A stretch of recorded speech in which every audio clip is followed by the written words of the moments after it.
नमस्कार दोस्तों, आज की वीडियो में हम प्रीवियस ईयर एग्ज़ाम 2018 जेल प्रहरी के क्वेश्चन पेपर को हल करने वाले हैं, जिसमें दोस्तों हम केवल मैथमेटिक्स वाले जनरल मैथमेटिक्स वाले पोर्शन को ही हल करेंगे।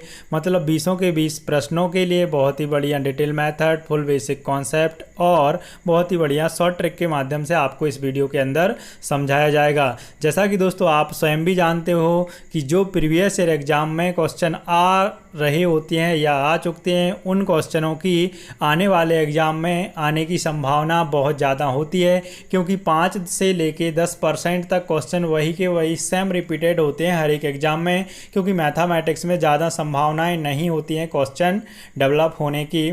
तो आप इस वीडियो को अंत तक ज़रूर देखिए पूरा। और इसके अलावा दोस्तों 2-3 वीडियो अभी तक जेल प्रहरी प्रीवियस ईयर एग्ज़ाम के क्वेश्चन पेपर के आपको बनाए जा चुके हैं साइंस एवं मैथमेटिक्स के, जिसकी लिंक आपको आई बटन में और डिस्क्रिप्शन में मिल जाएगी, तो आप वहां से पढ़ सकते हैं। तो देखिए दोस्तों, हम सीधा आ चुके हैं स्क्रॉल करके वीडियो को जनरल मैथमेटिक्स वाले टॉपिक में। और क्वेश्चन फर्स्ट, एक रैखिक समीकरण जिसमें इसका कोटि अक्ष भुजांक का आधा और चिन्ह में विपरीत है। दोस्तों इस क्वेश्चन में आपको दिया गया है कि जो एक कोटि अक्ष है वह भुजांक का आधा और चिन्ह में विपरीत है। मतलब चिन्ह कैसा है, उल्टा, एक प्लस होगा एक माइनस, मतलब चिन्ह कैसा होगा उसका माइनस का होगा। तो देखिए दोस्तों, इस क्वेश्चन को हम हल करते हैं। जब हम ये इक्वेशन बनाते हैं इस तरीके से, तो जो बाय होता है वो कोटि के बराबर होता है। मान लेते हैं हम भुजांक को मान लेते हैं x के बराबर। इसमें क्या बोला जा रहा है, एक रैखिक समीकरण। ये जो रैखिक समीकरण बनाया गया है उसमें कोटि अक्ष, जो कोटि अक्ष है वह भुजांक का आधा और चिन्ह में विपरीत है दोस्तों। तो कोटि कितना लिखा हुआ है दोस्तों, यहाँ पर हम बाय के इक्वल में लिखे हुए हैं ना, और भुजांक कितना है दोस्तों, x है। क्लियर है, भुजांक x है। तो ये हमने इस तरीके से लिख लिया। अब क्या बोला जा रहा है कि जो कोटि अक्ष है वह भुजांक का कैसा है भाई, भुजांक का आधा है, मतलब इसके आधे के बराबर है। बटे में कहाँ, 2 यहाँ पे आना चाहिए। और कैसा है, चिन्ह में विपरीत है, तो ये माइनस का होगा। क्लियर है दोस्तों, और ये हो जाएगा प्लस का इस तरीके से। तो यहाँ पे साइन हम नहीं भी लगाएंगे। तो क्या इस तरीके से कोई ऑप्शन है 4 ऑप्शन में से, तो हम देख पा रहे हैं ना फर्स्ट ऐसा ऑप्शन है, ना ही सेकंड है, ना ही थर्ड है ऑप्शन, ना ही ऐसा 4 है। तो अब क्या करेंगे दोस्तों, हम क्या देख सकते हैं कि इस वाले इक्वेशन से कोई हमारा ऑप्शन जनरेट हो सकता है। तो बिल्कुल हो सकता है। अगर हम इस 2 का यहाँ पे क्रॉस मल्टीप्लिकेशन कर देंगे तो 2y = -x, ये हमारा आंसर हो जाएगा। और इस तरीके का आपको ऑप्शन दिख भी रहा होगा, कौन सा दोस्तों, सेकंड ऑप्शन है। क्लियर है, आई होप कि आप इस वीडियो को समझ पाए होंगे। दोस्तों एक बात और मैं आपके लिए बता दूं, क्योंकि हम ये प्रैक्टिस पेपर लगा रहे हैं प्रीवियस ईयर एग्जाम का, तो यहाँ पर हम आपके लिए प्रीवियस ईयर एग्जाम हो या फिर कोई भी प्रैक्टिस पेपर लगाने की स्पीड से ही हल कराएंगे। हल कराने का मतलब ये है दोस्तों कि यहाँ पर हम आपको ज़्यादा डीपली नहीं ले जाएंगे। डीपली मतलब कहने का ये है दोस्तों कि आपको बहुत लंबा वीडियो बता दिया। क्यों, क्योंकि आप एक प्रैक्टिस पेपर हल कर रहे हो और 20 क्वेश्चनों को कम से कम आप 20 मिनट में तो हल करें, या फिर मैं 20 मिनट में तो हल कराऊं कम से कम, ज़्यादा बड़ा वीडियो ना करके। उससे भी कम में कराया जा सकता है और करना भी होता है आपके लिए, लेकिन हम कम से कम 20 मिनट में तो हल करें। इस वजह से आपको ज़्यादा डिटेल में नहीं ले जाएंगे। सिर्फ और सिर्फ यहाँ पर हम आपको वह टेक्निक बताएंगे जो सीधी आपको एग्जाम में अप्लाई करनी है, और उससे आपको बहुत ज़्यादा फायदा होगा। फायदा क्या होगा दोस्तों, कि आप सीधे एग्जाम के लिए प्रिपेयर हो पाएंगे। देखिए दोस्तों, क्वेश्चन नंबर सेकंड, इसमें तो केवल ये बोला गया है कि सॉल्व करना है। तो अगर आप इसका ओरली आंसर देने में सक्षम है तो आप ओरली आंसर कर सकते हो, क्योंकि इस क्वेश्चन में कुछ भी नहीं करना है। कुछ भी नहीं करने का मतलब ये है कि ये वैल्यू हमसे क्वेश्चन मार्क में पूछिए, ये कैंसिल हो जाएगा, तो आंसर क्या हो जाएगा दोस्तों, 1186। कई क्वेश्चन दोस्तों इस तरीके से आते हैं जिनका आप ओरली आंसर कर सकते हो। आपके लिए कुछ भी मेहनत करने की ज़रूरत नहीं होती है, बशर्ते इन क्वेश्चनों को हल करने के लिए आपको क्या आवश्यकता रहती है। आपके लिए आवश्यकता होती है कि आपका जो बेसिक कॉन्सेप्ट और प्रेजेंट ऑफ माइंड कैसा हो, बहुत ही धांसू हो। क्लियर है। क्वेश्चन नंबर 3, 2 संख्याओं के बीच का अंतर 256 है एवं उनके वर्गों के बीच का अंतर दोस्तों 2,56,000 है। तो हम मान लेते हैं उन संख्याओं में से एक x है और दूसरी क्या है, y। इनके बीच का अंतर कितना, 256 है। और इनकी वर्गों के बीच का अंतर दोस्तों, वर्गों के बीच के, इन्हीं संख्याओं के वर्गों के बीच का अंतर जो है 2,56,000 है। 2 लाख कितना है दोस्तों, दोस्तों 56,000 है। तो भी संख्याएं ज्ञात करें।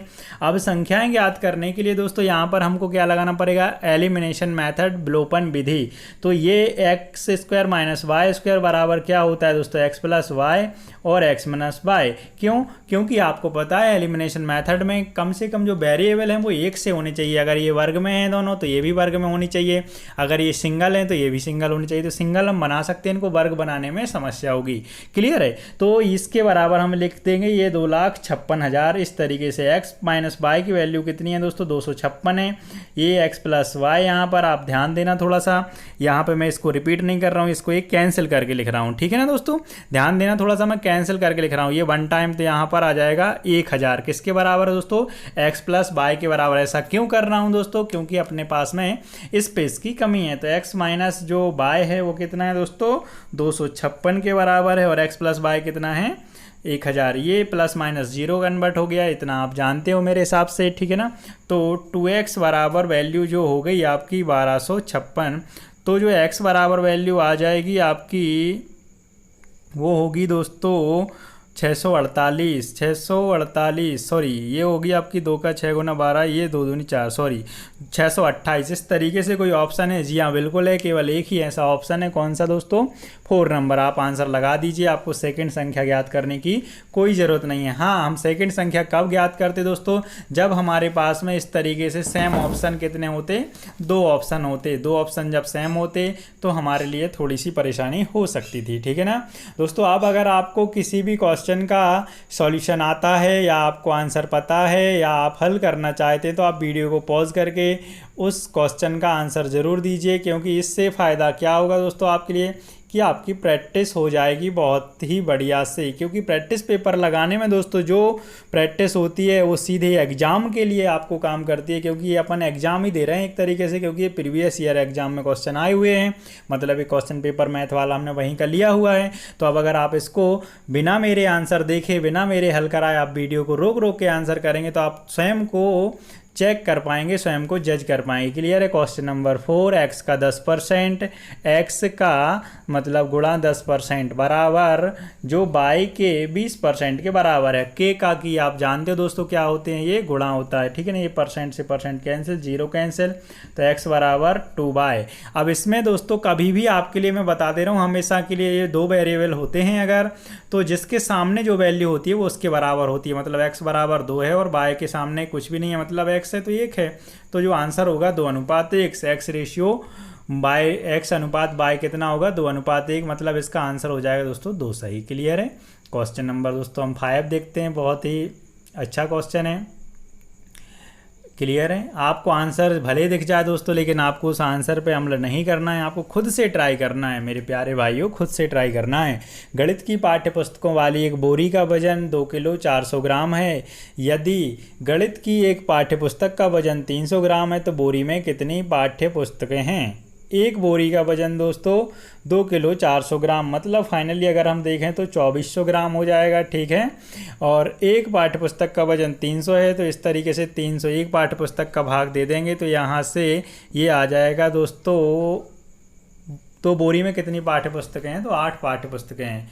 क्लियर है दोस्तों। आई होप कि आप चीज़ों को समझ पा रहे होंगे। और मैंने अभी तक जो आपको 2 प्रैक्टिस पेपर या 2 प्रीवियस पेपर क्वेश्चन पेपर आपको हल करा दिए हैं और उनमें मैंने देखा हुआ है, और पहले भी मैं ये बात जानता हूँ पहले से कि जो जेल प्रैरी में दोस्तों मैथ्स आती है वो कैसी आती है, जनरल मैथमेटिक्स ही आती है। जनरल मैथमेटिक्स कहने का मतलब मेरे भाई ये है कि मैथ ज़्यादा कठिन नहीं आती। अभी तक मैंने 2 प्रैक्टिस पेपर में देखा हुआ है और आपने भी देखा होगा कि केवल 4-5 क्वेश्चन ही थोड़े से टफ आते हैं, ज़्यादा कठिन नहीं बोल सकते हैं। तो आप इस एग्ज़ाम को बहुत ही बढ़िया अच्छे से क्रैक कर सकते हो।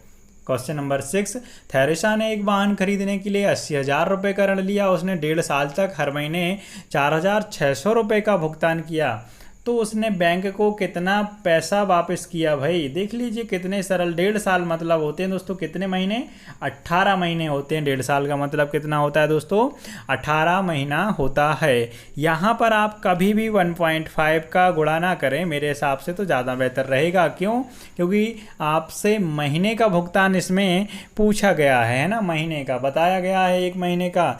तो 18 महीने में टोटल, तो आपका इस तरीके से आंसर क्या हो जाएगा दोस्तों, 82,800 रुपये आप जब इसको गुणा करेंगे। ठीक है, गुणा आपको ही करना है। क्वेश्चन नंबर 7, क्वेश्चन नंबर दोस्तों 7 देखिए, प्लस 172 में से माइनस 274 घटाइए। 172 में से दोस्तों कितना घटाना है आपके लिए, माइनस 274। ठीक है, तो ये माइनस माइनस क्या हो जाएगा दोस्तों, प्लस हो जाएगा, मतलब 274 फाइनली 172 में ऐड करना है। तो इकाई में 6 है, ऐसा कोई ऑप्शन है तो कौन सा है दोस्तों, फर्स्ट ही आंसर आएगा, क्योंकि एक माइनस वाला है तो माइनस में तो आएगा नहीं, क्योंकि प्लस वाले नंबर हम ऐड कर रहे हैं। क्लियर है ना।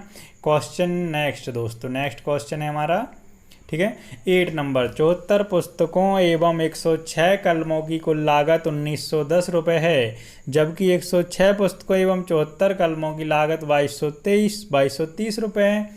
एक पुस्तक एवं एक कलम की लागत ज्ञात करें। बहुत ही शानदार क्वेश्चन है दोस्तों।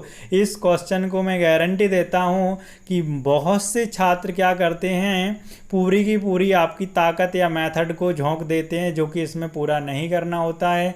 जो कि आप एलिमिनेशन मेथड लगाते हैं, पूरा हल कर देते हैं एक एक की वैल्यू निकाल के, और बहुत ज़्यादा परेशान भी हो जाते हैं।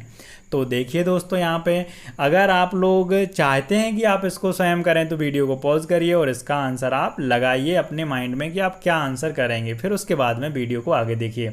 तो देखें यहाँ पर 74 पुस्तकों, पुस्तक को दोस्तों हम पी लिख रहे हैं और कलम को लिखेंगे हम शुद्ध भाषा में के, मतलब कलम की कीमत है 1910 रुपया। ठीक है, जबकि 106 पुस्तक और 74 कलमों की जो कीमत है वो 2230 रुपया है। इस तरीके का कभी भी क्वेश्चन बनता है दोस्तों तो मेरे प्यारे भाई हमेशा इन दोनों वैल्यू को देखिए आप। क्लियर है?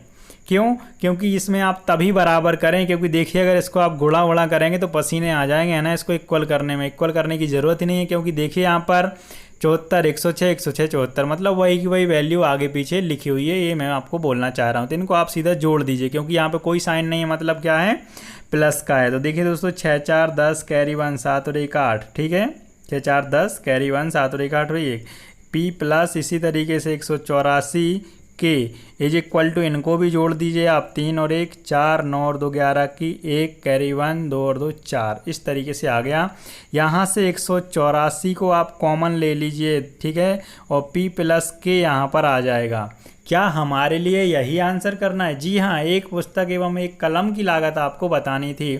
ये हुआ आपका 4140। यहाँ से इसको आप जब सॉल्व करेंगे दोस्तों तो आपका फाइनली आंसर जो होगा वो हो जाएगा कितना, 23 रुपये आपका आंसर निकल के आएगा मेरे प्यारे भाई। ठीक है, कितना आंसर निकल के आएगा दोस्तों, 23 रुपये आपका आंसर निकल के आ जाएगा। क्लियर है? यहाँ से जब आप इसको काटेंगे पीटेंगे, ठीक है, यहाँ पर ये गलत लिखा गया दोस्तों, 6 4 10 होना था, है ना, यहाँ पे 0 आ रहा था, मतलब 180 हो रहा था। सॉरी भाई, मिस्टेक हो गया थोड़ा जल्दी में, क्योंकि गर्मी बहुत हो रही है इस टाइम।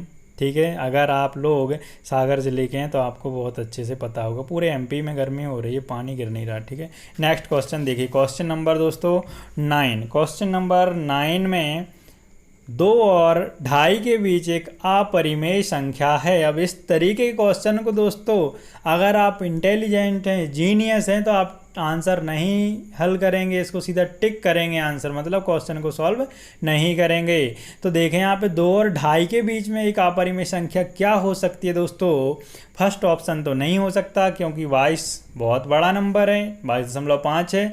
सेकंड हो सकता है, मतलब √5 आपका आंसर हो सकता है, लेकिन हम और भी चेक कर लें, थर्ड भी नहीं होगा और 4 भी नहीं होगा। तो इस क्वेश्चन को, कई क्वेश्चन दोस्तों इस तरीके से आते हैं जिनको हल नहीं करना होता है, तो आपका आंसर कौन सा हो जाएगा दोस्तों, दूसरा सही इस क्वेश्चन का। ठीक है, क्वेश्चन नंबर दोस्तों 10। क्वेश्चन नंबर 10 बहुत ही बढ़िया क्वेश्चन है दोस्तों।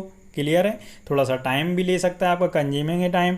एक प्रदर्शनी हॉल में 24 डिस्प्ले बोर्ड हैं, जिनमें प्रत्येक की लंबाई है जो 1.5 मीटर भी बोल सकते हो, 1 मीटर 50 सेंटीमीटर, और चौड़ाई 1 मीटर है। एक 100 मीटर लंबी एल्यूमिनियम पट्टी है जिसका उपयोग इन बोर्डों को फ्रेम करने के लिए किया जाता है। सभी बोर्डों को फ्रेम करने के लिए आवश्यक अतिरिक्त एल्यूमिनियम पट्टी की लंबाई ज्ञात कीजिए। तो दोस्तों यहाँ पर हमारे लिए किसकी ज़रूरत है, परिमाप की, पेरीमीटर की। अगर हम बोर्ड की बात करें दोस्तों इस तरीके से, तो ये तो हमारा बोर्ड हो जाएगा।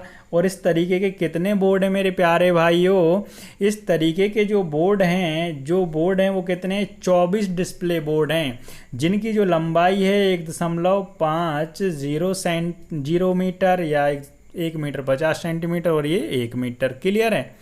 100 मीटर लंबी एल्यूमिनियम पट्टी है जो कि इसको फ्रेम करेगी चारों तरफ, मतलब हमें इसके परिमाप की ज़रूरत है। तो ये बना आयत, और आयत का जो परिमाप होता है दोस्तों क्या होता है 2 × L+B, मतलब लंबाई चौड़ाई।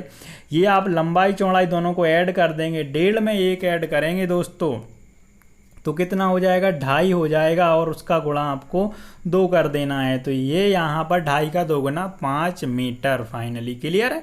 लेकिन यहाँ पर जो डिस्प्ले बोर्डों की बात की गई है दोस्तों वो कितने हैं 24 हैं, तो गुणा 24 कर देंगे, क्योंकि एक डिस्प्ले बोर्ड का जो परिमाप है वो 5 मीटर आया, तो 24 का कितना आ गया दोस्तों 120 मीटर। 120 मीटर परिमाप है, लेकिन हमारे पास जो एल्यूमिनियम की पट्टी है उसकी लंबाई कितनी है दोस्तों, महज 100 मीटर ही है। तो 100 हम इसमें से घटा देंगे, तो अतिरिक्त जो हमें एल्यूमिनियम पट्टी की आवश्यकता होगी वो कितनी हो जाएगी मेरे प्यारे भाई, वो हो जाएगी 20 मीटर। ठीक है। क्या आंसर आप चेक करना चाहेंगे, देख लीजिए आंसर भी आपका क्या है, यहाँ पर आंसर भी 20 मीटर ही आ रहा है। क्लियर है।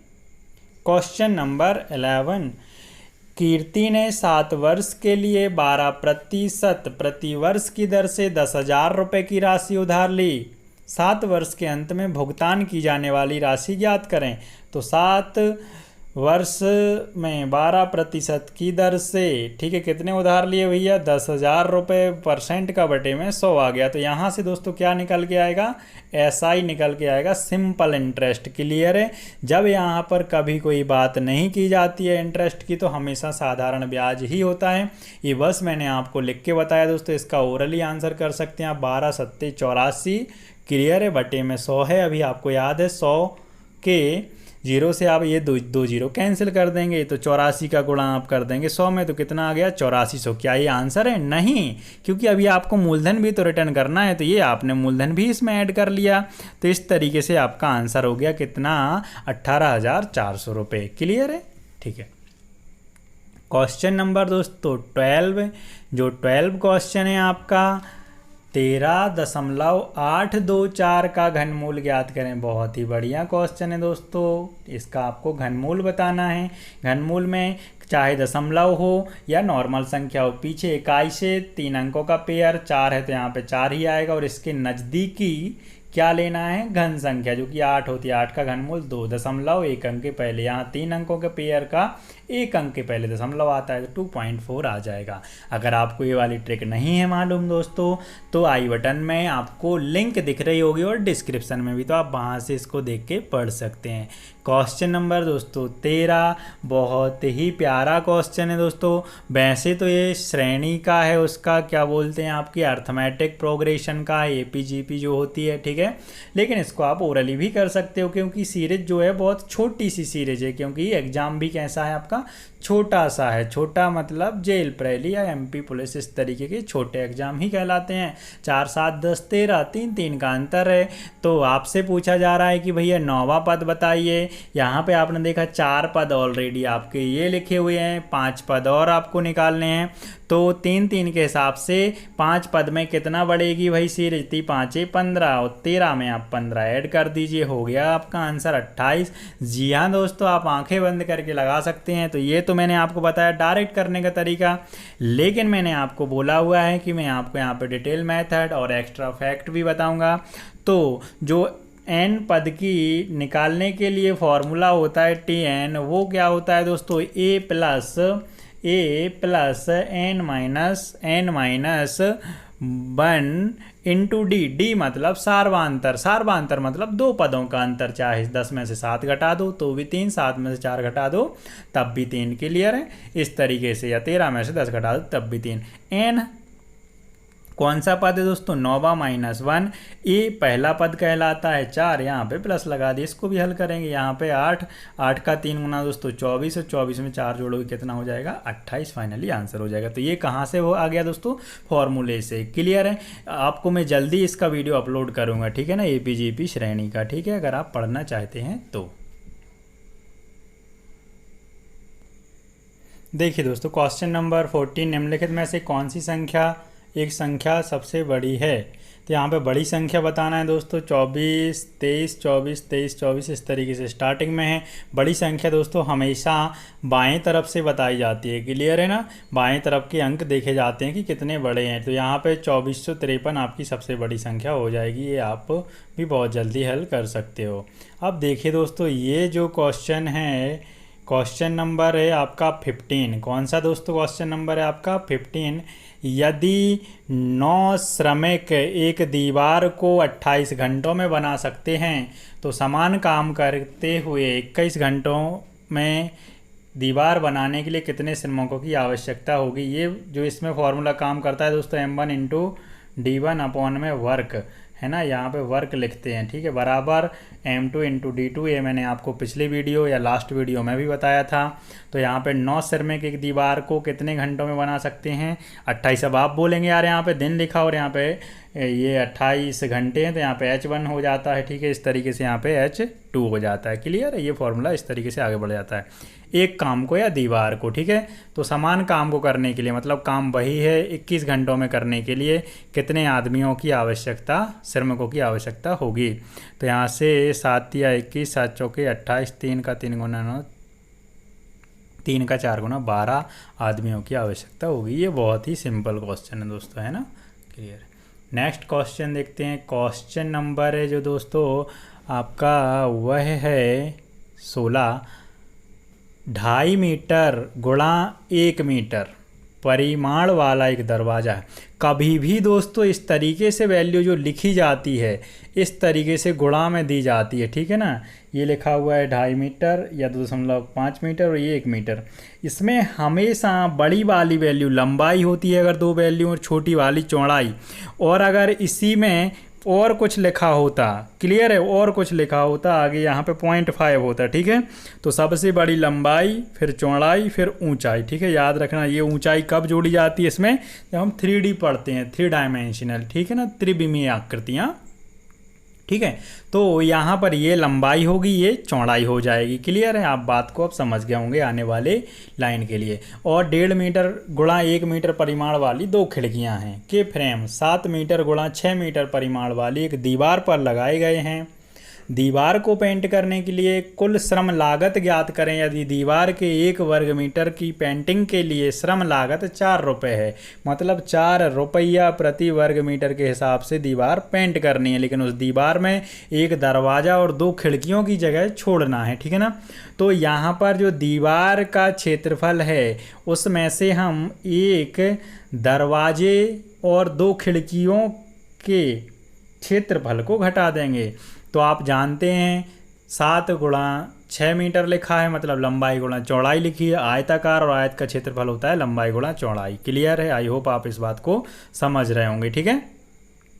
अब यहाँ पर जो दरवाज़ा है वो है 2.5 गुणा 1 का, समझना मेरी बात को ध्यान से। तो ये दरवाज़ा लंबाई गुणा चौड़ाई, क्योंकि दरवाज़ा भी आयताकार ही होता है दोस्तों। इसी तरीके से 2 खिड़कियां हैं, 2 खिड़कियां हैं, मतलब 1.5 गुणा 1 की कितनी खिड़कियां हैं भैया, 2 खिड़कियां हैं। तो इसका भी इस वजह से हमने 2 का गुणा कर दिया, क्लियर है। ये हुआ पूरी दीवार का क्षेत्रफल, जिसमें से इतनी दीवार के क्षेत्रफल को हम घटा देंगे, इतने भाग को हम घटा देंगे, क्लियर है दोस्तों। आपके लिए ये दिख नहीं रहा होगा यार, है ना। तो मैं फिर से स्पीड से लिखता हूँ। 7 गुणा 6, यहाँ से ये हमारे लिए घटाना है, क्लियर है। एक दरवाजे का क्षेत्रफल और 2 खिड़कियों का क्षेत्रफल के बराबर हमारे लिए घटा देना है। फिर से नहीं दिख रहा है तो इसको मैं लिख दे रहा हूँ नीचे, क्लियर है, 1, और इसका 2 गुना कर दे रहा हूँ, ठीक है। तो ये 2.5 गुणा 1 लिखा हुआ है दोस्तों, है ना, प्लस 1.5 गुणा 1 का 2 गुना हमको घटा देना है, किस में से, पूरी दीवार के क्षेत्रफल में से। तो पूरी दीवार का क्षेत्रफल जो 42 में से दोस्तों ये 2.5 गुणा 1 कितना हुआ, 2.5 ही रहेगा दोस्तों, क्लियर है, ध्यान देना थोड़ा सा, ठीक है। प्लस ये 1.5 एकम 1.5, और 1.5 का 2 गुना कितना हो जाएगा, 3, 3 2 5.5, किस में से घटाना दोस्तों, 42 में से घटाना है। तो ये आ जाएगा आपका 36.5। ये आया आपका वर्ग मीटर में क्षेत्रफल। इतनी दीवार को पुताई करना है या रंगना है, ठीक है। लेकिन 1 वर्ग मीटर का जो खर्चा है वो 4 रुपया है इसका। जब आप इसमें गुणा कर देंगे तो ये हो जाएगा आपका 146 रुपये। कितना हो जाएगा दोस्तों? 146 रुपये आपका आंसर हो जाएगा। आई होप कि आप लोगों को समझ में आया होगा। अगर कभी भी कोई आगे आपको समस्या समझ में आ रही है तो आप कमेंट बॉक्स में मेरे लिए बता सकते हैं, ताकि मैं आगे आने वाले वीडियो में आपको उस तरीके से हेल्प कर सकूं। क्वेश्चन नंबर 17, दिए गए समीकरण में x का मान ज्ञात कीजिए। भैया इसको तो यार क्रॉस मल्टीप्लिकेशन ही करना है, तो एक स्टेप में सॉल्व करके लिख रहा हूँ, आप ध्यान देना थोड़ा सा, ठीक है। 20 का 7 गुना, ये वाला तिर्यक गुणा करना है, ठीक है ना। तो 20 का 7 गुना 140 प्लस 4 दूनी 8, 80x, ठीक है, बराबर इस वाली साइड का गुणा यहाँ पे करना है, 3 5 15x, ये माइनस का हो जाएगा 15 प्लस 9 पन्ना 45, ठीक है, क्लियर है। इसका आप पक्षांतर कर देंगे तो ये प्लस का हो जाएगा और ये बनेगा आपका कितना दोस्तों? 95x, क्योंकि ये 15 है, इस साइड आएगा तो प्लस का हो जाएगा तो 95x, और ये इस साइड जाएगा तो माइनस का 95। इस तरीके से कैंसिल हो जाएगा तो वैल्यू क्या आ जाएगी? माइनस का 1, ठीक है। आई होप ये तो बहुत सरल क्वेश्चन था, आपको समझ में भी आ गया होगा। अब देखते हैं दोस्तों क्वेश्चन 18, 1068 गुणा 486 गुणा 928 एक संख्या होगी जो खालिस्तान अंक पर समाप्त होगी। दोस्तों ये बहुत ही बढ़िया क्वेश्चन है, बहुत प्रेजेंट ऑफ माइंड मतलब लॉजिकल क्वेश्चन है। 486 गुणा 928 का वर्ग करना है, ठीक है। तो ये गुणा में लिखें, आप इनका गुणा कर सकते हैं, क्योंकि अंक पर समाप्त होगी मतलब इनडायरेक्ट तरीके से आपसे इकाई का अंक पूछा जा रहा है। 8 का 6 गुना 48 की 8 और 8 8 64 की 4, इसका आप फाइनली इकाई का ही वर्ग कर दें, क्योंकि मैंने आपको इकाई अंक इतने शानदार तरीके से पढ़ाया है दोस्तों, आज तक आपने ज़िंदगी में नहीं पढ़ा होगा कभी भी किसी भी टीचर से, जिसकी आपको लिंक आई बटन और डिस्क्रिप्शन में मिल जाएगी। तो वहाँ से आप इस ट्रिक को और इस कॉन्सेप्ट को समझ सकते हैं, क्योंकि इकाई के कैलकुलेशन से ही इकाई बनती है। तो इकाई का वर्ग करने पे भी इकाई ही बनेगी। 4 का वर्ग 16, तो इकाई अंक क्या आ जाएगा? 6। मतलब इसका आंसर दोस्तों इस क्वेश्चन का 4 नंबर ऑप्शन हो जाएगा, मतलब 6 आ जाएगा इकाई में, ठीक है, क्लियर है। क्वेश्चन नंबर दोस्तों 19, 15 पर 3 की घात, 15 पे 3 की घात डिवाइड बाय 5 पर 3 की घात होल पावर 2। आंसर हमको एक सामान्य संख्या में देना है, मतलब इसको हम हल करेंगे। तो जब आप रूल पढ़े थे, मैंने आपको पढ़ाए हुए हैं ना घातांक करने के रूल, आधार समान होती हैं अगर भाग में तो घातें हम घटा सकते हैं, क्लियर है, घातें घटा सकते हैं। तो इसको आप अगर आधार में कन्वर्ट करोगे तो 5 गुणा 3 पर, 5 गुणा 3 पर कितने की घात? भाई यहाँ पे भी 3 की, यहाँ पे भी 3 की, डिवाइड बाय कितना लिखोगे आप? 5 पर 3 की घात, और होल पावर लगी हुई है 2 की, क्लियर है।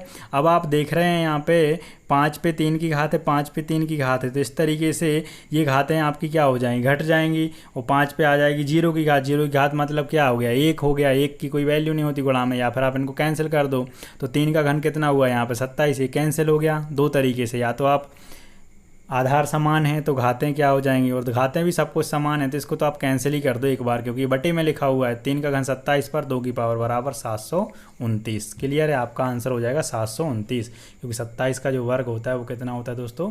729 होता है। लास्ट क्वेश्चन दोस्तों बहुत ही बढ़िया क्वेश्चन है ना, 20 नंबर क्वेश्चन। में थोड़ा सा इसको जूम कर देता हूँ ताकि आपको जो इसका विजुअल है वो बहुत बढ़िया तरीके से होने लगे, ठीक। Question number 20। अब इस क्वेश्चन में दोस्तों आप देखिए किस तरीके से हल करेंगे, असेंडिंग और डिसेंडिंग ऑर्डर। तो सबसे पहले तो दोस्तों मैं इस क्वेश्चन में आपको बता दूं कि अपन पूरा हल नहीं करेंगे, पहले तो मैं आपको इसको हल करके बताता हूं चुटकियों में। आप देख रहे हैं यहाँ पे कि दो वैल्यू जो लिखी हुई है -3/7 और एक -5/7 और एक -8/9 और एक लिखी हुई है 8/9, इस तरीके से, क्लियर है, ठीक है। तो ये प्लस की है तो ये तो सबसे बड़ी होगी, हमें आरोही क्रम में जमाना है, बढ़ते क्रम में मतलब सबसे लास्ट में ये आएगी, और चारों ऑप्शन में मतलब 3 ऑप्शन में ये है, क्लियर है, सबसे लास्ट में। इसका मतलब 4th ऑप्शन आपका अभी से एलिमिनेट कर दो, हटा दो, 3 ऑप्शन बचे अपने पास में। अब इन दोनों में जब आधार समान है ये वाले, तो जिसकी वैल्यू छोटी होगी वह छोटा, जिसकी बड़ी वह बड़ा। अब यहाँ पे देखें -5 सबसे छोटा है, तो यहाँ पे सबसे छोटा इन दोनों में कौन हो गया? ये हो गया, क्लियर है। इन दोनों में तो ये हो गया। इसमें चेक करना है दोस्तों, तो इसमें आपको मैंने भिन्नों के बहुत अच्छे तरीके बताए हुए हैं। 7 8 56, त्रिया गुणा करके देख लेते हैं। 9 पन्ना 45, इसका गुणा यहाँ पे करेंगे माइनस का।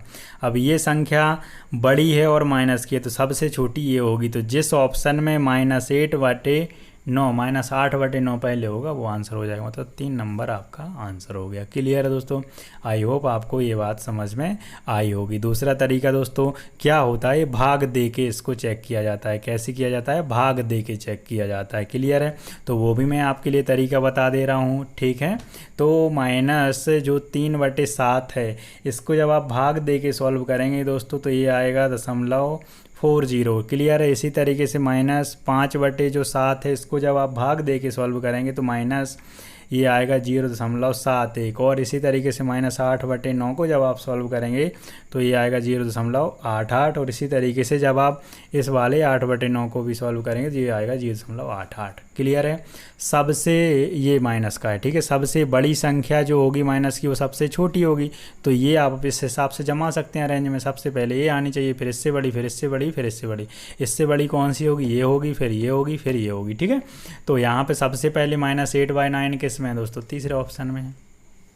क्लियर है? इस तरीके से दोस्तों हमारे ये 20 के 20 प्रश्न एक्स्ट्रा फैक्ट और विथ डिटेल मेथड बहुत बढ़िया शॉर्ट ट्रिक के माध्यम से मैंने आपको हल करा दिए हैं। आई होप कि आप वीडियो को एंजॉय कर रहे होंगे दोस्तों, और आप शेयर भी करेंगे वीडियो को। और अगर चैनल पर नए हैं तो चैनल को सब्सक्राइब भी कीजिए दोस्तों। और अगर कोई समस्या है तो कमेंट बॉक्स में मुझे कमेंट करके बताइए, क्योंकि जब आप कमेंट करते हैं तो मुझे बहुत ही प्यारा लगता है।